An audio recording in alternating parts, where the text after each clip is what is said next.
Estamos em nossa liturgia vivenciando o tempo do Natal. Hoje, solenidade da Epifania do Senhor. Esse ano, como Natal ocorreu no sábado, as solenidades vêm assim muito seguidamente, umas quase que entrelaçadas com as outras. De modo que nós celebramos Natal no sábado e no domingo já foi Sagrada Família. Ontem nós celebramos a Mãe de Maria, Santa Maria, Mãe de Deus, e hoje já celebramos Epifania. E no próximo final de semana celebraremos Batismo do Senhor, e assim vamos caminhando para o fechamento do tempo do Natal, relacionado ao anúncio do nascimento, ao nascimento e à infância de Jesus. Nós trazemos para a liturgia a revelação. Na liturgia, a revelação é celebrada. Nós proclamamos e celebramos. A palavra de Deus, a revelação de Deus é celebrada. Hoje, para falar da Epifania, consideramos em primeiro lugar o texto da segunda leitura que Paulo escreveu à comunidade de Efésios. Ele fala de um mistério. É um mistério desde sempre, mas que só agora foi revelado. Esse agora que Paulo diz é o mistério da encarnação. É quando Jesus nasce. Ele fala que por revelação conheceu esse mistério e se faz anunciador desse mistério. A igreja também, a partir da Epifania, ela deve dizer: nós conhecemos, cremos e anunciamos esse mistério. Qual é o mistério, diz Paulo, que é para ser anunciado, Foi dado a conhecer aos apóstolos e profetas e que deve ser anunciado como a igreja o faz hoje. Os pagãos são admitidos à mesma herança, são membros do corpo, são associados à mesma promessa em Jesus Cristo por meio do Evangelho.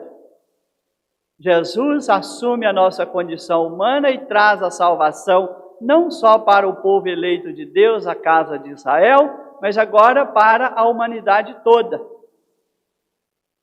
Ao assumir a condição humana, Jesus se identifica com todos nós. Ele vem ao encontro do humano, não só daquela porção do povo de Deus. Ali está a casa de Israel, quando Deus, a partir dali, fala que ali está o seu povo eleito.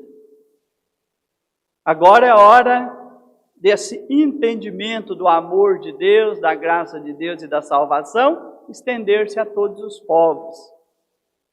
Aí nós vemos nos Salmos que fala de mar a mar. E os magos que vão visitar Jesus falam: viemos do Oriente. Então, com essas expressões de mar a mar, do Oriente, o Oriente e o Ocidente, todos os povos, todas as culturas são chamados à salvação em Cristo, a participar da mesma herança. São chamados a esse nascimento em Cristo, ao que nós celebramos ontem, a sentir-se contemplados com a graça da filiação divina em Cristo. E se são contemplados com essa graça, são chamados à mesma salvação. Então, todos nós somos contemplados com essa graça que Cristo veio nos trazer. Independe da cultura, independe do país, independe. Então não podemos nos perder nas exterioridades. Precisamos ver a pessoa em si. Cristo veio trazer salvação para todos. Falamos aqui de humanismo integral. Cristo vem ao encontro para resgatar a dignidade do homem. Para mostrar o valor e a dignidade da pessoa. Essa dignidade já deveria ser reconhecida pela criação, mas agora ela precisa ser reconhecida à luz da redenção. Agora, mais do que criaturas, somos filhos. Somos chamados a viver nessa dignidade e ver essa dignidade em todas as pessoas. De mar a mar, Oriente e Ocidente, todos os povos e culturas. Então, ver a pessoa no seu essencial. ver a pessoa na sua dignidade. Vivemos hoje um tempo em que muitas pessoas estão aí negadas, com sua dignidade negada, vivendo situação de abandono, vivendo situação de discriminação, vivendo situação de preconceito, vivendo situação de pobreza extrema. Isso fere a dignidade, o humanismo integral. Cristo veio trazer salvação para todos, veio para que tenhamos vida e tenhamos vida em abundância. Então nós somos chamados a esse olhar humanístico. Vivemos um tempo em que se vê muito as coisas exteriores e também se apega muito à realidade desse mundo. Então nós não podemos ver a pessoa pela condição financeira que ela tem, ou pelo estudo que ela tem. Nós precisamos ver a pessoa como pessoa. E com isso deve nos doer ver qualquer pessoa em situação de abandono. Não podemos relativizar a vida das pessoas. A vida de cada pessoa é preciosa. Está revestida de filiação divina em Cristo. Deve ser assim amada, valorizada e respeitada, para que no curso da vida terrena tenha a sua dignidade respeitada e alcance em Cristo a herança eterna pela filiação divina que Cristo nos deu. Nesse sentido, temos que mudar muito o nosso olhar. Temos que deixar de ter um olhar só para a exterioridade. Precisamos recuperar o foco. Estamos vivendo nesse tempo em que o resultado final mais importante é o dinheiro e não o cuidado com a pessoa, o valor da pessoa. Passamos para o valor material, o valor financeiro, estamos perdendo o valor humanístico, que nos faz olhar para o bem de cada pessoa. Aquele interesse, às vezes, de ter resultado financeiro se sobrepõe a tudo, ainda que prejudique pessoas, ainda que prejudique a natureza.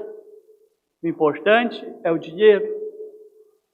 Então agora nós olhamos, quando Cristo vem nos visitar, olhamos para a pessoa e para a criação, que devem ser amadas, cuidadas. É o olhar de cuidado e não de exploração. Vivemos num tempo em que a exploração está sendo mais intensa do que o cuidado. Cada um no seu ambiente quer explorar, tirar algum proveito. Precisamos resgatar e promover a cultura do cuidado. Cuidar uns dos outros. O Papa ontem nos deu uma mensagem tão bonita para o Dia Mundial da Paz, nos chamando a falar. Precisamos melhorar o diálogo entre relações. Todos são importantes, em todas as idades. E as gerações devem aprender umas com as outras e crescerem juntas. Vemos hoje uma geração mais jovem quase que abandonada, à deriva, e ao mesmo tempo os mais velhos esquecidos. Está faltando diálogo entre gerações, em que os mais novos ouvem os mais velhos na sua experiência. Os mais velhos passam sua experiência para os mais novos e os mais novos cuidam dos mais velhos. O Papa diz, um mundo de paz depende, aqui não só das gerações, e depois ele passa para a educação. Fala a riqueza das culturas se encontrando e dialogando. Então, as nossas diferenças e identidades culturais são para nos enriquecer. Não é para criar divisão entre nós, não aceitar o diferente. É crescer nesse sentido de pessoas, onde a diferença do outro, a sua identidade, nos enriquece. Se eu sou capaz de escutar. Então é preciso escutar, é preciso dialogar, acabar com os radicalismos, onde cada um tem a sua opinião formada e não quer escutar e dialogar com o outro, e tudo vira conflito. Cristo vem como o príncipe da paz, como a luz verdadeira que veio a este mundo. Celebramos a Epifania dizendo desta luz. É a luz do amor, é a luz da verdade, é a luz da fraternidade, da solidariedade, é a luz do respeito, é a luz do acolhimento. Ele é a luz verdadeira que veio a esse mundo. Quando o homem sai desse horizonte da luz de Cristo, ele se deixa levar pelas seduções do mundo e muito facilmente vai para as trevas do pecado e começa a praticar o mal, a prejudicar as pessoas. A igreja tem essa missão, como vemos aqui no presépio, a estrela, de tocar o coração das pessoas com esse anúncio do amor de Deus e da salvação para todos que nos trouxe Cristo. Nós queremos que todos encontrem essa luz, que todos vivam nessa luz. E aqui nós vemos na cena do Evangelho os magos, que interessa ser sábios. Na palavra de Deus, essas palavras, depois é dito rei. Pode ser dito rei porque o Salmo nos permite dizer: os reis de toda a terra hão de adorar-vos, ó Senhor. Esses vindos do Oriente, mais importante do que serem reis é serem sábios. Às vezes você tem reis estúpidos, tiranos, que querem dominar, que querem escravizar. Mas são sábios do Oriente que vêm ao encontro dessa luz, vêm buscar essa sabedoria, vêm adorar Jesus, prostrar-se diante dele, fazer ali a sua profissão de fé. Nesse momento nós pensamos naqueles que têm a missão de governar, de liderar. Antes de praticarem essas funções de liderar, de governar, deveria ter a humildade de vir até Jesus, a luz verdadeira que veio a esse mundo, buscar nele sabedoria. Esses homens do Oriente são sábios, são magos. Não põem a sua sabedoria acima de Jesus. Não põem os seus planos e entendimentos acima de Jesus. Mas vão até Jesus para adorá-lo, prostram-se diante dele. Isso faz aumentar a sua sabedoria, isso enriquece a sua sabedoria. Então, eles representam a humanidade toda a partir daqueles que lideram e governam, chamados a vir a Jesus, sua luz verdadeira, que veio a esse mundo. E ali os presentes dados a Jesus são uma profissão de fé. Porque cada presente tem um significado importante daquilo que Jesus representa. O primeiro presente dado a Jesus é ouro, que representa a realeza. Isso incomodou muito a Herodes. Quando os magos passaram ali pelo seu centro de poder, perguntaram: onde está o rei?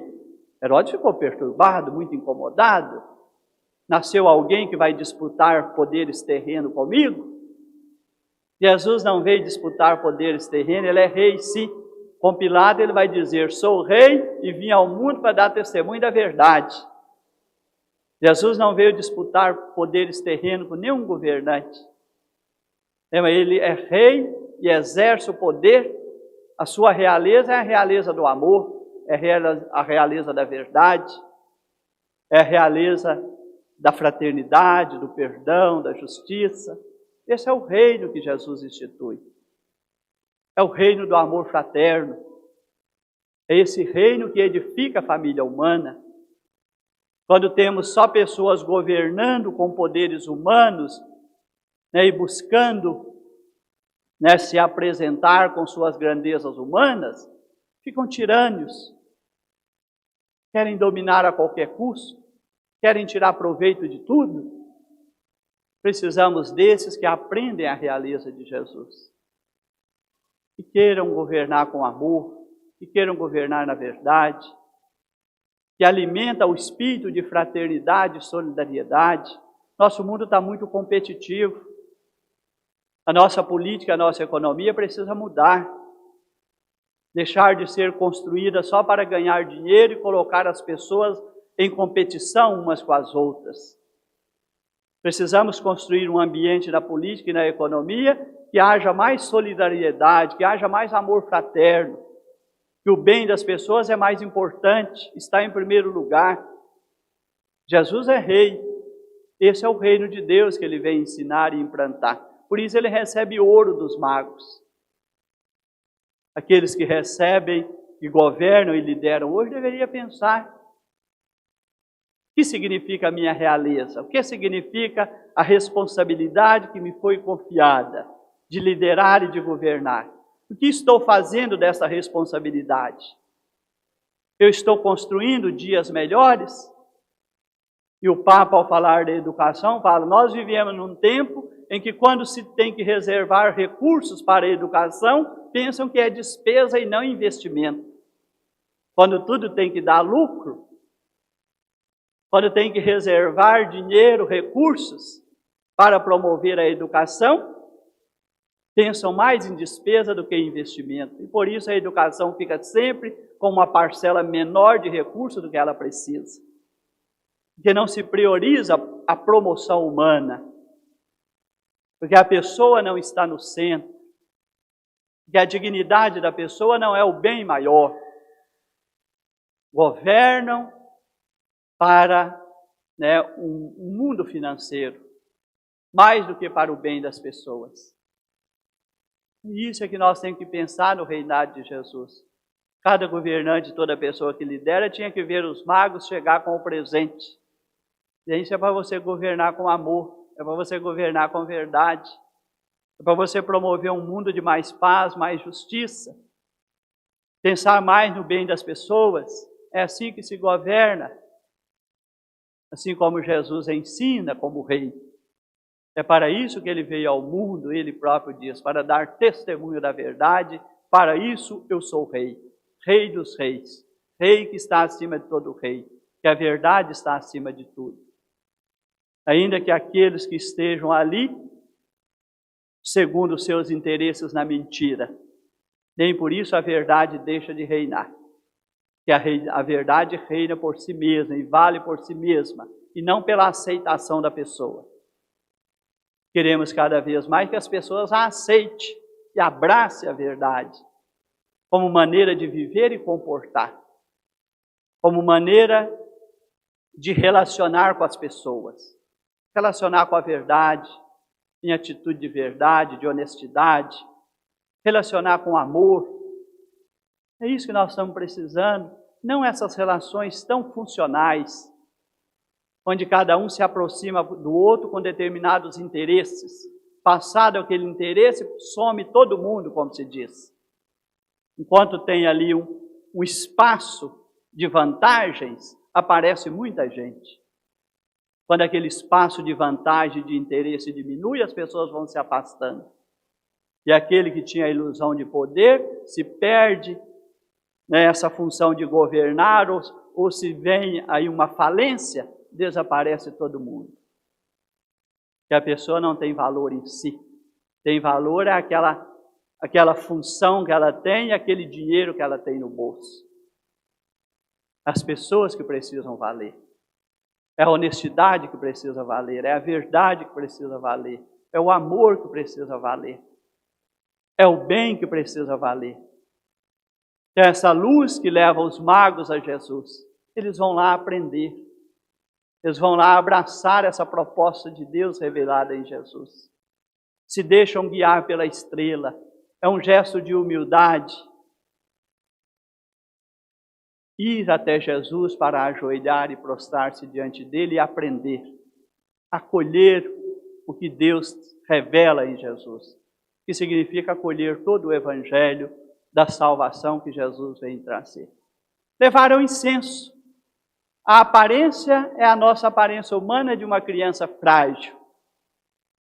Então, por isso que aqui tem revelação, tem manifestação. Que até então os pastores também foram, porque os anjos anunciaram. Aquele menino que está lá na manjedoura envolto em faixas, é o Filho de Deus que assume a condição humana. Ide até ele. E foram para adorar o menino. Hoje são os magos que vão. Naquele momento se vê mais a aparência humana de Jesus, que ele está revestido da nossa condição humana. Mas quando os magos levam incenso, estão fazendo a profissão de fé, ele é o Filho de Deus. É o Filho de Deus que assume a nossa condição humana, é o Filho de Deus que nasce entre nós. Só ele tem senhorio na nossa vida. Não podemos deixar que as seduções do mundo, as propostas do mundo tenham senhorio na nossa vida. Não podemos deixar que o dinheiro tenha senhorio na nossa vida. Que as coisas materiais tenham senhorio na nossa vida, que o consumismo tenha senhorio na nossa vida. Senhorio na nossa vida é de Cristo com a sua graça. Hoje nós estamos ensinando, às vezes, para muitas crianças, buscar identidade em figuras. Pessoas que aí se exibem na televisão, se exibem na internet, se exibem no futebol. Deus vai dando identidade para as novas gerações. Onde está a identidade das novas gerações? É o que nós falamos do diálogo entre gerações e da educação. É aí que se transfere, se constrói a identidade da pessoa. Se não fazemos isso bem, se dentro da família não tem o diálogo das gerações, se na escola não se educa nos bons princípios, a pessoa fica sem identidade, ela vai buscar identidade aí em coisas superficiais. Então hoje aparece lá na TV com o cabelo de uma cor ou de um corte, todo mundo corta do mesmo jeito. Aparece todo tatuado, todo mundo está tatuado. Aparece com piercing, todo mundo está com piercing. Isso é falta de identidade das novas gerações. Vive de coisas de influências de momento. Tudo que aparece na internet e na televisão entra na vida da pessoa, vai desfigurando a pessoa. Eu posso dizer de muitas outras coisas que vão vindo por esses meios, pela TV e pela internet, e vai tirando a identidade da pessoa, vai destruindo a pessoa de dentro para fora. É falta, dessa transferência de valores, de saber aonde está o senhorio verdadeiro. O que orienta e nos dá identidade é a palavra de Deus, é Cristo segundo a nossa condição humana, nos ensinando a fazer a vontade do Pai com o Evangelho. Eu vim ao Pai para fazer a vossa vontade, meu alimento é fazer a vontade do meu Pai. Quem me vê, vê o Pai. Jesus tem identidade. A palavra que vos disse não é minha, do Pai que me enviou. Então, Jesus tem a sua identidade na intimidade com o Pai. Nós buscamos a nossa identidade de filho de Deus nele. Ele é a luz verdadeira que veio a esse mundo. Se somos filhos de Deus, essa identidade se constrói nele e a partir dele. Estamos ensinando isso para as novas gerações, ensinando isso para as nossas crianças e nossos jovens. Por isso essa estrela que traz até Jesus, é a igreja anunciando e levando o Evangelho ao coração das pessoas, para elas encontrem aí sua identidade. As famílias devem fazer o mesmo. Parece que hoje nós estamos vivendo como estrelas cadentes e apagadas, com pouca convicção da nossa fé e dos seus valores, dos seus princípios. A família precisa se reconhecer que ela é verdadeiramente igreja doméstica, lugar onde se constrói a identidade cristã. Até pouco tempo tínhamos nas nossas casas muitos sinais da nossa fé. Hoje, cada vez menos, esses sinais estão presentes. É a secularização. Tudo que refere-se à prática religiosa vai sendo tirado. Precisa tirar dos espaços públicos, precisa tirar de dentro de casa. É o mundo secularizado. É o mundo que não tem lugar para a espiritualidade, que não tem lugar para a prática religiosa. Tudo vira consumo. O shopping vai se tornando mais importante do que a igreja. E a nossa casa também vai perdendo a sua identidade de lugar de fé. Quando se constrói uma casa nova, pede um paisagista para preparar aquela casa, tem lugar para tudo. Mas é tudo só exterioridade. Não tem lugar mais para pôr a identidade religiosa. Aí põe quadros de paisagem, de cachorro, de gato, alguma pintura moderna, que são alguns traços para você interpretar e ver alguma coisa ali. Mas cadê os sinais religiosos? Cadê a nossa identidade? Se a criança ou o adolescente não cresce num ambiente que tem identidade religiosa, como que ele vai construir em si essa realidade? Se naquela família não tem a vivência da fé, Como que ele vai se despertar para essa vivência? Então a igreja, essa estrela que levou os magos até Jesus, a luz verdadeira que veio a esse mundo, essa estrela, a igreja deve cumprir o seu papel, é trazer e ajudar as pessoas a olhar na direção de Jesus e vir até Ele.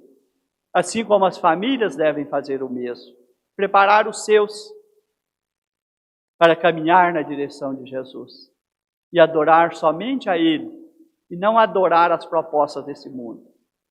Senão ficamos aí nessa situação de fragilidade, porque a base não está bem construída, porque a base não foi bem construída, o ensinamento da fé não foi devidamente colocado, os princípios e valores não foram transmitidos. Aí a pessoa fica na vulnerabilidade. Cada vento que sopra influencia e leva para onde quer.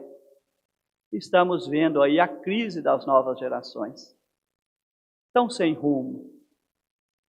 Eu fico assim preocupado de ver muitas vezes essa geração jovem que está aí, muito desorientada, precisando às vezes de encontrar em nós a sua identidade, a sua orientação de vida, e não podemos abrir mão disso. O último presente dado a Jesus foi a mirra. Nasceu ali o Filho de Deus. Ele é rei, ele é Filho de Deus, está na aparência humana, e na aparência humana ele assumiu a nossa condição humana plenamente. Assumiu os nossos pecados para nos libertar do pecado. Assumiu a nossa morte para nos libertar da morte. A mirra é sinal do pecado e sinal da morte que Jesus vem nos libertar, nos dar a vida nova da graça. Então os presentes são um grande anúncio. É rei, é Deus e vai passar pela morte. E vai vencer por nós o pecado e a morte. A epifania, é a revelação. Então são esses presentes que nos levam a ter um olhar mais profundo do nascimento de Jesus, ver todo o seu alcance e significado. Hoje fazemos esse anúncio. Quero terminar dizendo dos presépios. Hoje nós vamos assim fechando a cena dos presépios. Está ali Maria, José, os pastores, Jesus menino. Hoje chegam os magos vindo do Oriente. Jesus traz salvação para todos. Então vamos manter essa catequese. É uma catequese contemplar o presépio. Vi na cidade muitos presépios, fico feliz com isso. Tem presépios em praça pública, tem presépios em muitas esquinas, tem presépios nas casas, tem presépios em muitos estabelecimentos comerciais. Coisa boa. Por que não chegar com a nossa criança e deixar ela admirar o presépio? E quando ela está olhando para o presépio, começar a falar do nascimento de Jesus, falar do amor de Deus, falar da salvação. Falar que Jesus veio para o bem de toda a humanidade. É transmitir essa catequese muito afetiva que nós encontramos no presépio. E tem também as folias de reis. Não sei se esse ano a chuva está dificultando a vida, a pandemia dispersou muito os nossos grupos de folia. Promover essa cultura popular. A folia de rei que entra nas casas, as casas precisam se abrir novamente. Nós temos que sair dessa cultura do isolamento, do individualismo e do medo. Que a porta não pode abrir para ninguém, tudo é ameaça. Que as nossas portas sejam mais generosas, pôr os nossos presépios de forma mais visíveis, para que a folia de rei possa passar ali e entoar sua cantoria sobre o nascimento de Jesus. Isso é da cultura popular, isso é da piedade popular, isso transmite também a fé. O documento de Aparecida fala tanto dessa maneira de evangelizar, que a América Latina é marcada por essa cultura. Evangelizar com essa singeleza. Os cantos da folia de reis são textos muito ricos, orações que saudam Jesus no seu nascimento, na sua simplicidade, no seu despojamento, e se dobra o joelho diante de Jesus para adorá-lo. Vamos manter, isso tudo faz parte da identidade. Senão nós vamos nos deixar nivelar nesse secularismo, em que tudo que é religioso vai sendo tratado com desprezo. A Epifania é para nos dizer do valor do sagrado. Ver o sagrado como manifestação de Deus. Deus está conosco e próximo de nós. E revelou isso plenamente nos enviando o seu Filho. Assim seja.